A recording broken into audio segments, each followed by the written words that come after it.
मैं अपनी बात शुरू करूं। बात शुरू करने से पहले बहुजन समाज में जन्मे सभी संतों, गुरुओं, महापुरुषों को नमन वंदन करता हूं। और बिहार की ये भूमि मुजफ्फरपुर, जहां जुब्बा साहनी पैदा हुए, जिन्होंने आजादी की लड़ाई लड़ते हुए जब अंग्रेजों का शोषण देखा तो अंग्रेज के बड़े अधिकारी को जिंदा ही जला दिया। जहां से सूरवीर पैदा हुए, मैं उस भूमि को नमन करता हूं। जहां खुदीराम बोस 19 साल की उम्र में फांसी चढ़े, खुदीराम बोस की शहादत भूमि को नमन करता हूं। मैं नमन करता हूं उस भूमि को कि जब कारगिल में पाकिस्तान से युद्ध हुआ तो प्रमोद यादव नाम के हमारे परिवार के व्यक्ति ने वहां लड़कर के अपनी शहादत दी।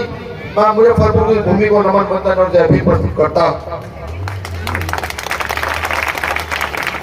सम्मानित साथियों, आज एक महान विचारक जिसने भारत में समता समानता की बात कही और आडंबर को तार तार किया, जब उनको पढ़ते हैं तो पता लगता है कि 1800 के दशक में भी, 1700 के दशक में भी यहाँ लड़ने वाले लोग थे।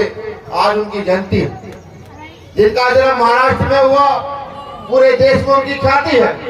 आज संत गाड़गे महाराज की जयंती है, जिन्होंने ये कहा कि अगर आपको भगवान को ढूंढना है तो जाओ आप विकलांगों की सेवा करो, जाओ आप वृद्धों की सेवा करो, जाओ गरीब मजदूरों के साथ खड़े हो जाओ, आपको भगवान मिल जाए। जिन्होंने ये कहा, उनकी जयंती है। मैं को भी सत नमन वंदन करता हूँ, जय भीम प्रस्तुत करता हूँ। मंच पर मंचासीन तमाम भीम आर्मी आजाद समाज पार्टी के साथी जिन्होंने इस कार्यक्रम का आयोजन किया, खासतौर से इस जिले के साथी। मैं नाम लूंगा, एक का नाम लूंगा, दूसरा नाराज हो जाएगा। और बिहार में सबसे बड़ी परेशानी है, मैंने जो बात कही थी, जात जात में जात है। यहाँ बड़ी परेशानी इस चीज की है, अगर यहाँ ये परेशानी ना होती तो बिहार के लोग जिन्होंने पूरे विश्व को शिक्षा दी, जिन्होंने पूरे विश्व को ये बताया कि हम शिक्षा, इस पूरे विश्व में शिक्षा कहीं से गई तो उसका नाम बिहार है। पूरे विश्व में शांति कहीं से गई तो उसका नाम बिहार है। लेकिन बिहार को इस स्टाइल से तोड़ा गया, इस सिस्टम से तोड़ा गया कि यहाँ जातियों में, उपजातियों में तोड़ा गया, फिर यहाँ वर्णों में और पिछड़ों में, रगड़ों में तोड़ा गया, लगातार तोड़ा गया। अगर तोड़ा ना जाता तो मैं लिख कर दे सकता हूं, लिखकर कि विश्व के पटल पर बिहार का नाम अग्रिम पंक्ति में आता, वो चाहे शिक्षा में होता, वो चाहे युद्ध में होता और वो चाहे शांति में होता, अग्रिम पंक्ति में आता। मैं बिहार की भूमि को भी नमन वंदन करता हूं। मेरे सब साथियों ने बड़ी मजबूती के साथ चुनाव की चर्चा की। चुनाव की चर्चा करते करते बहुजन भाईचारा सम्मेलन को चुनावी जनसभा बना दिया।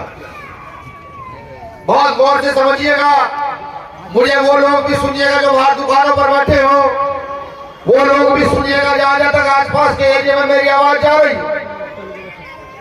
लगातार नेता पैदा होते रहे, लेकिन जो बात वो छोटी सी बिटिया जगदेव प्रसाद कुशवाहा के यहाँ खड़ी होकर कह रही थी, 100 में 90 शोषित है, शोषितों ने ललकारा है, 100 में 90 शोषित है, शोषितों ने ललकारा है। शोषितों की बेटियों के इतने बलात्कार हो रहे, क्या शोषित को ललकारने वाला है आप लोगों में? हम लोगों कहाँ गई वो ललकार?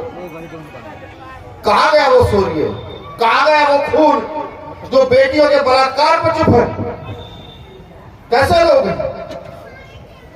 क्या व्यवस्था है हमारी? जिनके पुरखों ने इस देश की व्यवस्था बदली हो, चाहे शिक्षा में बदली हो, चाहे युद्ध में बदली हो, चाहे शांति में बदली हो, चाहे विज्ञान में बदली हो, चाहे क्रांति में बदली हो, आज उनकी नस्लें सिर्फ और सिर्फ विचार कर सोच कर घर में पड़ी रहती है, काम करने का काम नहीं करती।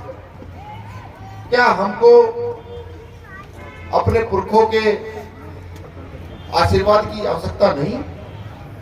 क्या जो हमारे बाप दादाओं ने इस देश में काम किया उसको आगे बढ़ाने की आवश्यकता नहीं है? मैं परसों बिहार था, माननीय मुख्यमंत्री जी का दौरा था, 200-300 मुसर परिवारों की बस्तियां उजाड़ करके उनके लिए रस्तों का निर्माण वहां हो रहा था। वो कोई यात्रा निकाल रहे हैं, क्या नाम है यात्रा? प्रगति यात्रा निकाल रहे हैं। दलितों के घर को उजाड़ना ही उनकी प्रगति यात्रा है। मैंने कहा कि अगर 300 परिवारों को उजाड़ करके प्रगति यात्रा निकालनी है तो ऐसी राजनीति और ऐसी नेतागिरी को विनय रतन सिंह और भीम आर्मी की टीम, आर्या समाज पार्टी की टीम 100 बार लात मार के सिला दी।